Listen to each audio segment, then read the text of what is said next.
Hi friends, అందరికీ నమస్కారము. అందరికీ స్వాగతం, సుస్వాగతం ఫ్రెండ్స్.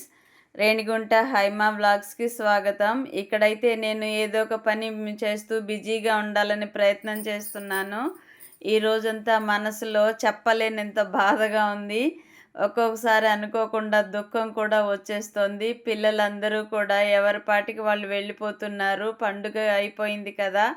ఎవరి ప్రయత్నాలు, ఎవరి జాబులు, ఎవరి పనులు వాళ్ళవి కదా! ఎంతసేపు మన చుట్టూ ఉండరు కదా ఫ్రెండ్సు, పిల్లలు. అందుకని వాళ్ళందరూ దూరం అవుతున్నప్పటి బాధ చెప్పలేనంతగా ఉంది. తల్లి కదా! పైకి నేను గంభీరంగా ఉండాలని ప్రయత్నం చేస్తున్నా. మనసు రోదిస్తూ ఉన్నట్టుంది. చాలా బాధగా ఉంది. కాకపోతే వ్లాగ్ పెట్టి అదేంటి లైవ్ పెట్టాను ఫ్రెండ్స్. ఇంతకుముందు ఇంకో ఛానల్‌లో, మన మేఘ సందేశం ఛానల్‌లో అది మాట్లాడుతున్నాను కానీ, వాళ్ళతో పిల్లలతో మాట్లాడుతున్నాను కానీ, లైవ్‌లో వచ్చిన వాళ్ళందరితో కూడా మనసులో ఏదో వెలితి అనిపిస్తోంది. ఇక్కడైతే మొక్కలంతా కూడా వెళ్ళిపోయింది కదా! అది మొక్కలు క్లీన్ చేస్తున్నటువంటి వ్లాగు. నా మాటలతో మీకు నేనేం చేస్తున్నానో చెప్పడం మర్చిపోతున్నాను. అదంతా కూడా పని కల్పించుకొని చేస్తున్నాను ఫ్రెండ్స్. ఇక్కడైతే అంట్లన్నీ సర్దేశాను. మా వారికి టీ చల్లారిపోయింది. వాకింగ్ చేస్తూ ఉండిపోయారు. టీ తాగలేదు మార్నింగు. అందుకని మళ్ళా వేడి చేస్తున్నాను ఫ్రెండ్స్. అంట్లన్నీ సర్దేస్తున్నాను. ఎంత పని కల్పించుకున్నా కానీ, ఎన్ని మర్చిపోవాలనుకున్నా కానీ, ఒక వయసొచ్చిన తర్వాత తల్లి పాత్ర చేస్తున్న వాళ్ళకి ఒక్కొక్కసారి తెలియకుండానే ఒంటరితనం అనిపిస్తూ ఉంటుంది కదా! ఎన్నో ప్రయత్నాలున్నాయి అన్నీ మర్చిపోవడానికి. కానీ నా మనసులో అయితే బరువు ఎక్కిపోయినట్టు అనిపిస్తోంది. ఇక్కడైతే నేను రైస్ మధ్యాహ్నము ఏం కూరలు చేయలేక నిన్నటి బీరకాయ కూర వండింది ఫ్రెండ్స్. అది మరి క్యాప్సికమ్ ఫ్రై చేశాను. ఇదిగోండి క్యాప్సికమ్ కట్ చేస్తున్నాను. ఇవి ఆలోచిస్తూ కట్ చేశాను. ఇందులో ఒకటి పాడైపోయింది ఫ్రెండ్స్. ఇలాగా ఏదో ఒకటి నేను చెప్తూ ఉంటాను కదా! రైస్‌లో తప్పనిసరిగా నాకు ఫ్రై అనేది ఉండాల్సిందే అనేది. ఇంట్లో వాళ్ళకి కూడా అలాగే అలవాటు చేసేసాను. ఇంట్లో వాళ్ళు కొన్ని కూరగాయలు తింటారు, కొందరు కొన్ని తింటారు, ఇంకొందరు ఇంకొన్ని తింటారు.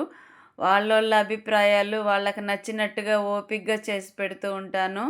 ఈరోజైతే ఇది వేస్ట్ అయిపోతుందని చేస్తున్నాను కానీ, ఆ అబ్బాయికి ఇది ఇష్టము, ఈ అబ్బాయికి ఇది ఇష్టము, ఈ అమ్మాయికి ఇది ఇష్టము అని ఆలోచిస్తూ చేస్తూ ఉన్నాను.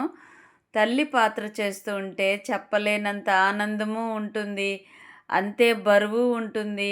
మనం న్యాయం చేస్తూ ఉన్నప్పుడు వాళ్ళేదైనా కానీ ఉల్టాగా మాట్లాడినా బాధ, బరువు అనిపిస్తుంది.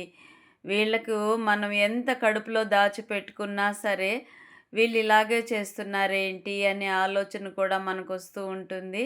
రకరకాల భావాలు తల్లి పాత్రలో ఉంటాయి. అంటే తల్లి మనసులో అలాగ నిలిచి ఉంటాయి కదా ఫ్రెండ్స్. ఇక్కడైతే నేను క్యాప్సికమ్ కొద్దిగా ఆయిల్ వేశాను. అందులో సాల్టు, పసుపు వేసి కలిపి మూత పెట్టేసామనుకోండి ఫ్రెండ్స్, త్వరగా ఉడికిపోతుంది. తడి ఉంటుంది కదా ఇందులో, త్వరగా ఉడికిపోతుంది ఫ్రెండ్స్. ఏదైనా క్యాప్సికమ్ బజ్జీలు, కుర్మాకి అలాగ వాడుతూ ఉంటాం కదా! ఇదైతే నేను ఎక్కువ పాడైపోతుందంటే ఇలా ఫ్రై చేసేస్తూ ఉంటాను. కూరలల్లోకి, రసంలోకి, పెరుగులోకి చాలా బాగా ఉంటుంది ఇది.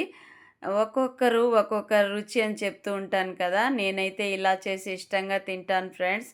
కానీ ఇష్టంగా తిందామని చేసుకున్నాను కానీ తినబుద్ధి కాలా. అక్కడ పెట్టేశాను ప్లేటు. చెప్పలేనంత బరువు. మీతో మాట్లాడుతుంటే కూడా నాకు తెలియకుండానే దుఃఖం అనేది వచ్చేస్తోంది ఫ్రెండ్స్. కాకపోతే మీతో పంచుకోవాలి కదా నేను.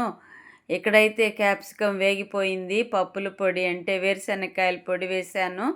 అందులో కొద్దిగా కారము. అంతే ఫ్రెండ్స్. స్టార్టింగ్‌లో పచ్చిశనగపప్పు, అలాగే కొద్దిగా జీలకర్ర వేసి వేపాను. ఇంకా వెల్లుల్లి వేయలేదు ఫ్రెండ్స్. వెల్లుల్లి, ఉల్లి నేను తినను కదా! కాబట్టి అది వెల్లుల్లి అవాయిడ్ చేశాను. ఇదిగోండి నిన్నటి బీరకాయ కూర ఈరోజు చేసి తింటున్నాం. నచ్చితే